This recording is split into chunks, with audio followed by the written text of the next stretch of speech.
뇌 동맥류가 생긴 원인은 아직 밝혀지지 않았습니다. 유전되는 것도 아니고 어떤 경우에 잘 생기는지 예측할 수도 없기 때문에 예방 또한 불가능합니다. 그래서 뇌 동맥류 치료의 최선은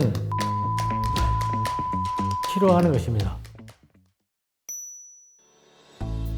저는 광주 기독병원 신경외과에 근무하는 임준섭입니다. 뇌 동맥류는 뇌의 큰 혈관이 갈라지는 부위에 주로 생기는데 풍선처럼 부풀어 올라서 언제 터질지는 모르지만 결국 나중에 터져서 사망할 수도 있는 그런 위험한 질병으로 머릿속에 시한폭탄이라고 합니다. 파열되기 전 자라는 동안에는 전혀 증상이 없습니다. 그렇기 때문에 머릿속에 뇌동맥이 자라고 있어도 알 수가 없습니다. 동맥류는 파열되면 비로소 증상이 나타나는데 마른 하늘에 날벼락 치듯 갑자기 두통이 생기는 것입니다.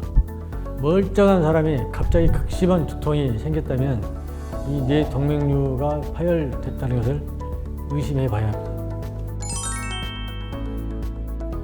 뇌 동맥류가 생긴 원인은 아직 밝혀지지 않았습니다. 유전되는 것도 아니고 어떤 경우에 잘 생기는지 예측할 수도 없기 때문에 예방 또한 불가능합니다. 그래서 뇌 동맥류 치료의 최선은 터지기 전에 미리 발견해서 치료하는 것입니다. 동맥류가 있다고 해서 모두 다 치료를 하는 것은 아닙니다. 크기가 적고 파열될 가능성이 적다고 판단되는 경우에는 추적 관찰할 수 있습니다. 대개 6개월에서 1년 간격으로 검사를 해서 모양이 그대로 있으면 계속 관찰을 하고 크기가 변하거나 이런 경우에는 치료를 하게 됩니다. 뇌 동맥류의 위험도는 크기, 모양, 위치에 따라 결정됩니다. 뇌 동맥류의 크기가 10mm 이상인 경우에는 파열될 가능성이 높기 때문에 반드시 치료가 필요합니다. 혈관의 위치에 따라서도 다른데 혈관이 가장 두꺼운 안동맥이 있는 부위에 생긴 동맥류는 비교적 다른 부위에 생긴 동맥류보다 안전합니다.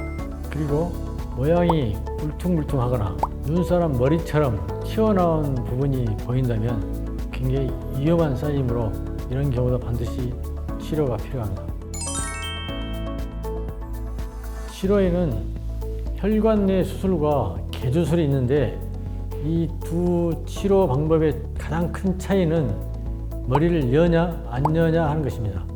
혈관 내 수술은 그림처럼 코일을 동맥류 안에 채워서 더 이상 자라지 않게 해주는 것입니다. 대부분 시술 후 2~3일이면 퇴원할 수 있고 최근에는 개조술보다는 이 혈관 내 수술을 많이 하고 있습니다. 환자분들도 수술적 부담 때문에 개조술보다는 이 혈관 내 수술을 선택하는 경향이 높습니다. 혈관 내 시술이 불가능한 경우에는 개조술을 하게 되는데 개조술은 그림처럼 뇌 안으로 들어가서 동맥류를 찾아서 클립으로 결차를 하는 방법입니다.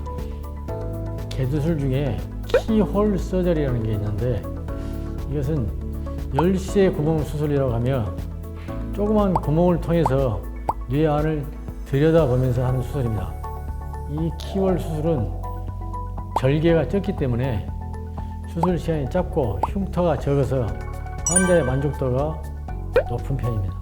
과거에는 동맥류가 파열돼서 대부분 목숨을 걸고 수술했는데 최근에는 파열되기 전에 미리 발견해서 치료를 하기 때문에 아무런 후유증 없이 완치되고 있습니다.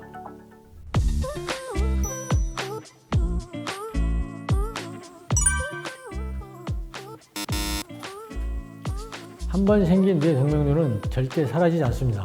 그대로 있거나 점점 커질 가능성이 있기 때문에 반드시 추적 검사를 해야 합니다.